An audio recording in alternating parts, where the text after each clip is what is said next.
Assalamualaikum warahmatullahi wabarakatuh. Perkenalkan, nama saya Muhammad Thorik Maulana, asal kelas PJKR 1D NPM 20106310700031. Di sini saya akan menjawab soal pertanyaan UAS anatomi. Nomor 1, anatomi.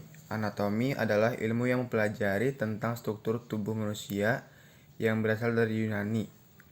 En yang berarti habis atau ke atas, tamos yang berarti memotong atau mengiris, organisasi yang menyusun makhluk hidup. Organisasi yang menyusun makhluk hidup ialah 1. Molekul. Molekul, organisasi kehidupan dari tingkat molekuler, didasarkan bahwa setiap makhluk hidup tersusun oleh molekul organik sebagai dasar penyusunnya. 2. Organel, bagian penyusun dari sel yang tersusun dari berbagai macam molekul organik yang memiliki fungsi berbagai macam. Lalu ada jaringan, kumpulan berbagai macam sel yang memiliki bentuk dan fungsi yang sama. Kemudian ada organ. Organ adalah kumpulan jaringan yang memiliki peranan tertentu. Yang keenam, ada sistem organ. Tingkat organisasi kehidupan pada sistem organ terdiri dari berbagai organ yang saling tersusun membentuk sistem tertentu yang paling berinteraksi. Lalu ada organisme atau individu. Pada tingkat ini, organisme atau individu adalah suatu satuan makhluk hidup yang tersusun secara kompleks dengan berbagai macam sistem tubuh yang paling mendukung. Lalu ada populasi, yaitu kumpulan sekelompok organisme sejenis di suatu tempat dan waktu yang sama. Lalu ada komunitas, kumpulan populasi dari berbagai spesies di suatu waktu dan tempat yang sama. Lalu ada ekosistem. Ekosistem yaitu interaksi antara berbagai populasi penyusun komunitas dengan lingkungan abiotiknya, modu udara, air, tanah, atau sinar matahari. Lalu ada bioma, kumpulan ekosistem terestrial yang melingkupi wilayah yang luas, pada umumnya dipengaruhi oleh iklim regional sehingga terdapat tumbuhan dan hewan khas yang mampu beradaptasi dengan lingkungannya. Lalu ada biosfer, bumi yang di dalamnya berisi seluruh kehidupan. Nomor 2 itu ada osteologi. Osteologi berasal dari bahasa Yunani, yaitu osteon yang berarti tulang dan logos yang berarti ilmu. Jadi osteologi adalah cabang ilmu dari anatomi yang pelajari tentang tulang. Adapun fungsi dari osteologi yaitu penunjang dan pembentuk tubuh. Lalu ada pelindung organ-organ vital, alat gerak pasif dan alat pengungkit atau lever. Kemudian ada tempat bertambahnya otot-otot, tempat persediaan zat kapur dan garam-garam, dan tempat pembuatan sel-sel darah. Klasifikasi tulang. Berdasarkan bentuknya, tulang-tulang dalam tubuh manusia dapat diklasifikasikan atau dikelompokkan ke dalam 1. Tulang panjang, tulang pendek, tulang pipih, tulang tak beraturan bentuknya. Kemudian ada struktur tulang. Pada tulang panjang atau gandar sering disebut diaphysis dan kedua ujungnya disebut proximal epiphysis dan distal epiphysis. Periosteum, tulang kompak, tulang spongiosa, sumsum tulang. Komposisi tulang berdasarkan Susunan kimianya terdiri dari garam-garam, terutama kalsium fosfat dan kalsium karbonat, serta zat-zat organik yaitu kolagen. Nama-nama bagian dan permukaan tulang. Tulang mempunyai permukaan yang menonjol dan mencekung atau membentuk lekukan bagian-bagian ini mempunyai nama-namanya sendiri. Rangka aksial 1. Ada tengkorak, 2. Tulang kecil, 3. Tulang belakang, 4. Rangka dada.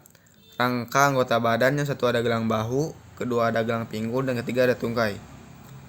Lalu nomor 3 ada miologi. Miologi berasal dari kata mio yang artinya otot dan logi yang artinya ilmu pengetahuan. Jadi miologi adalah ilmu pengetahuan yang membahas tentang otot, meliputi otot polos jaringan, lalu otot lurik, otot jantung. Lalu 4 ada artologi. Jadi anatomi yang mempelajari tentang persambungan dan persendian di dalam tubuh manusia. Struktur diartrose. 1. Ujung-ujung tulang yang dihubungkan disebut ekstremitas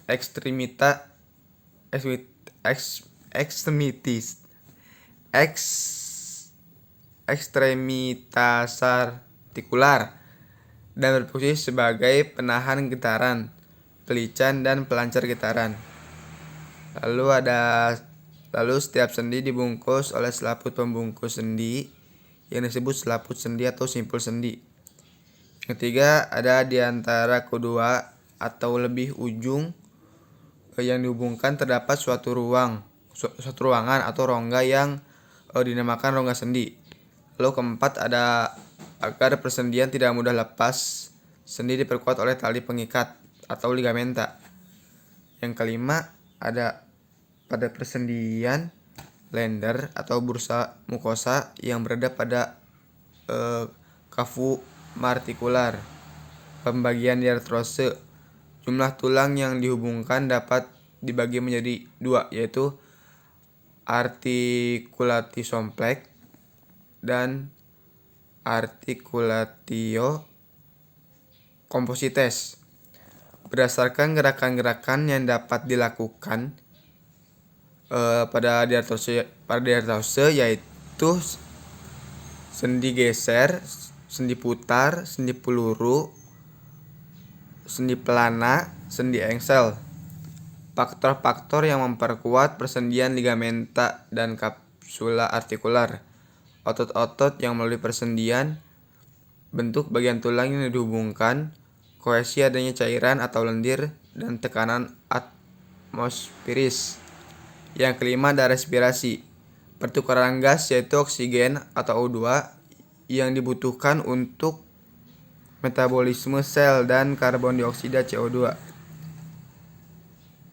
yang dihasilkan dari metabolisme tersebut dikeluarkan dari tubuh melalui paru. Sistem respirasi, sistem organ yang berfungsi untuk mengambil oksigen dari atmosfer ke dalam sel-sel tubuh untuk mentransport karbon dioksida yang dihasilkan sel-sel tubuh kembali ke atmosfer. Saluran respirasi dimulai dari saluran nafas bagian atas yaitu hidung, lalu saluran nafas bagian bawah yaitu paru-paru. Transportasi gas pernafasan. Yang satu ada ventilasi, yang kedua ada difusi, yang ketiga ada perfusi pulmonal, lalu yang keempat ada pengukuran volume paru-paru, yang kelima ada kapasitas paru, yang keenam ada pengaturan pernapasan, alat respirasi pada manusia. Yang pertama ada hidung, yang kedua ada faring, yang ketiga ada laring, 4 trakea, 5 bronkus, 6 bronkiolus, yang ketujuh ada alveus. Lalu nomor 6 ada sistem kardiovaskular, terdiri dari jantung, lalu pembuluh darah utama, kapiler dan sinusoid, lalu ada venul dan vena.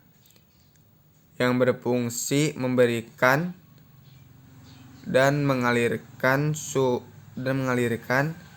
nutrisi ke seluruh jaringan tubuh yang diperlukan proses metabolisme tubuh.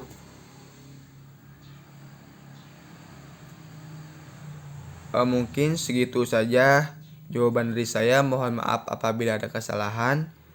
Sekian, wassalamualaikum warahmatullahi wabarakatuh.